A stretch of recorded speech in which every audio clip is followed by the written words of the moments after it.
खाद्य मिलावट है क्या? तो यह एक ऐसी प्रक्रिया होती है जिसमें खाद्य पदार्थों में जानबूझकर अन्य घटक मिलाए जाते हैं या उनमें से महत्वपूर्ण घटक को हटाया जाता है, जिससे उनकी क्या होती है कि जो हमारा कोई भी फूड प्रोडक्ट है उसकी गुणवत्ता में या फिर शुद्धता या जो भी पोषण मूल्य होते हैं उनमें गिरावट आ जाती है। मैं एक सिंपल सा उदाहरण आपके सामने बताना चाहती हूँ। जैसे कि हमने क्या किया, दूध में पानी को मिला दिया, हमने क्वांटिटी को तो इंक्रीज कर लिया, लेकिन जो भी उसके पौष्टिक तत्व थे हमने उसको डिग्रेड कर दिया, या फिर हमने दूध में से क्रीम को निकाल दिया और क्रीम को जो भी क्रीम है, फैट है, वो भी पौष्टिक तत्व है, न्यूट्रिएंट रिच है, वही हमारी बॉडी के लिए हेल्पफुल है, हमने उसी को ही निकाल दिया। फिर जो क्रीम निकालने के बाद दूध में कुछ नहीं बचता, और वैसे भी दूध में 87% पानी प्रेजेंट होता है, बाकी के जो भी 10-11% न्यूट्रिएंट प्रेजेंट होता है।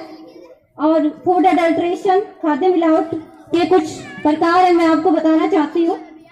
बेसिकली 3 टाइप्स की होती है।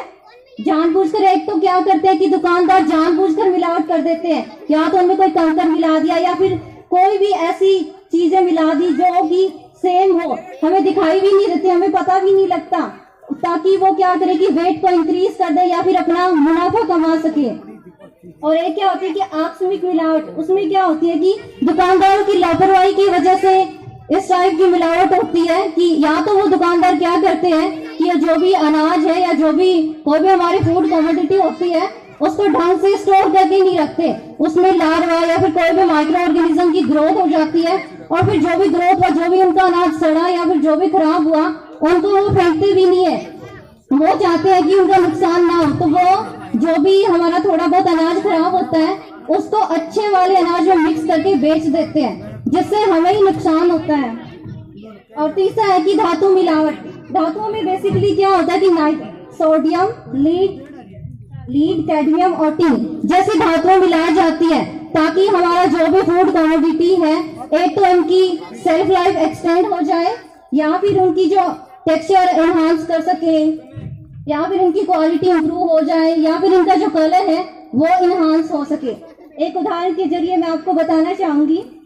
हरी मिर्च में सिंथेटिक रंग मिलाया जाता है। उसमें क्या होता है कि हरी मिर्च में कॉस्मेटिक धातु जैसे कि क्रोमियम ऑक्साइड मिलाया जाता है। उससे क्या होता है कि मिर्च का जो हरी मिर्च है उसका रंग और अधिक गहरा हो जाता है। और बहुत सारे ऐसे एडिटिव ये अडल्ट्रेंट्स हैं जो मिला देते हैं, हमें तो पता भी नहीं होता कि कौन से कमोडिटी में कौन सा ये जो अडल्ट्रेंट्स है वो प्रेजेंट है, और हम उन्हें कंज्यूम करते रहते हैं। और क्या होता है कि हम लगातार उन्हें कंज्यूम करते हैं तो हमारी बॉडी पे बहुत हार्मफुल इफेक्ट पड़ता है, इससे बहुत सारी बीमारियां फैलती हैं। तो मैं ज्यादा टाइम ना लेते हुए बेसिक बीमारियों के बारे में बताना चाहूंगी। एलर्जी होती है मेनली, किससे होती है कि ये जो हम दिवाली के टाइम पे देखते हैं कि रंग बिरंगी मिठाइयां हैं, तो उनमें क्या होता है कि जो भी ये सिंथेटिक कलर यूज करते हैं, सिंथेटिक कलर से बहुत सारी डिजीज होती है, एलर्जी होती है, या फिर अपनी किडनी से रिलेटेड और कैंसर जैसी बीमारियां भी होती है। और कुछ भारी धातुएं भी ऐड करते हैं जो कि फॉर्मली दूध की, नॉर्मली हमारे जो दूध की जो सेल्फ लाइफ है वो 2 से 3 दिन होती है, अगर हम उसको ऑप्टिमम टेम्परेचर पर रखें तो। और बाकी आजकल क्या कर रहे हैं, जो मिलावट करते हैं वो लोग, वो क्या करते हैं कि दूध में बहुत सारे प्रिजर्वेटिव ऐड कर देते हैं, जैसे कि फॉर एग्जांपल फॉर्मलिन, उससे क्या, या फिर हाइड्रोजन पेरोक्साइड, उससे क्या होता है कि हमारे दूध की जो सेल्फ लाइफ है वो बहुत लॉन्ग टाइम तक बढ़ जाती है, 90 दिन तक दूध की सेल्फ लाइफ बढ़ जाती है। और हम वही दूध अगर हम पिएंगे तो क्या होगा कि हमारे पे ही इम्पैक्ट पड़ेगा, हमारे हेल्थ पे इम्पैक्ट पड़ेगा और डिजीज होगी और न्यूट्रिशनल डेफिशिएंसी भी होगी। जैसे कि हमने क्या किया, एक सिंपल सा उदाहरण है दूध वाला ही, उसमें से हमने क्रीम को निकाल दिया। हम दूध पीते किस लिए, ताकि हमें प्रोटीन मिले, और हमने फैट और उसको तो निकाल ही दिया, और वही दूध हम पी रहे हैं कि क्रीम को निकाला हो तो क्या होगा, हमें प्रॉपर ये न्यूट्रिएंट्स तो मिलेंगे ही नहीं, तो इसलिए हम कुपोषण का शिकार हो सकते हैं। और बच्चों पर जो मिलावटी हम खाद्य पदार्थ खा रहे हैं, बच्चों पर इनका सबसे ज्यादा इफेक्ट पड़ता है, क्योंकि उनकी इम्यूनिटी बहुत वीक होती है और उनका जो बॉडी कंपोजिशन है वो भी जो अडल्ट होते हैं या फिर उनसे हाई एज वाले होते हैं उनसे अलग होता है, तो उनकी इम्यूनिटी इतना हैंडल नहीं कर सकती, जिसके वजह से बच्चों में एक तो उनकी याददाश्त कमजोर होती है, मोटापा बढ़ता है, या फिर वो अपनी स्टडी पे फोकस नहीं कर पाते। इस तरह की बीमारियां मतलब बच्चों को जूझना पड़ता है।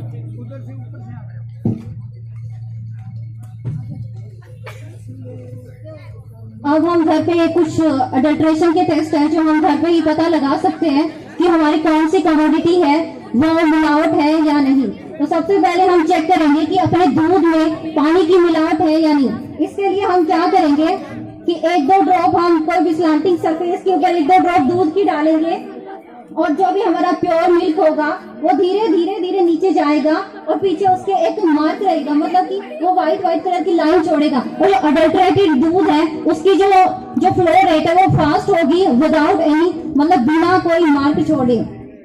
अगर हम डिटर्जेंट की बात करें, दूध में डिटर्जेंट है तो हम कैसे पता लगाएं कि उस दूध में डिटर्जेंट है। इसके लिए हम क्या करेंगे, 5 से 10 ml हम मिल्क लेंगे। जितना हम दूध ले रहे हैं उतनी ही क्वांटिटी में हम पानी ऐड करेंगे और उसको अच्छे से मिक्स करेंगे।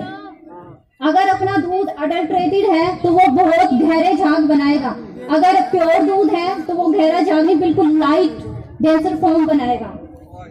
अगर हम स्टार्च की बात करें, ये स्टार्च को ऐड करते हैं, स्टार्च मिल्क में ऐड करते हैं या फिर दूसरे प्रोडक्ट में, खोया या फिर छेना या फिर पनीर। इसमें जो मेनली स्टार्च का काम क्या होता है कि वो गाढ़ापन को इंक्रीज करता है। जैसे कि उन्होंने जो भी न्यूट्रिएंट्स हैं निकाल लिए तो स्टार्च ऐड कर देंगे, वो गाढ़ापन हमें पता भी नहीं लगेगा कि इसमें स्टार्च ऐड है या नहीं है।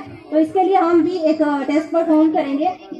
2 से 3 ml हम सैंपल लेंगे और उसमें पानी ऐड कर देंगे 5 ml के करीब, उसको बॉईल करेंगे और ठंडा होने के बाद उसमें हम 2 से 3 ml tincture of iodine add कर देंगे। उसका क्या काम होता है, अगर हमारे सैंपल में स्टार्च प्रेजेंट होगा तो क्या होगा कि उसका जो कलर है जिस भी हम प्रोडक्ट में डालें, जैसा कि मिल्क हो गया या फिर छेना, पनीर, इसमें हम डालें तो उसका कलर चेंज हो जाएगा।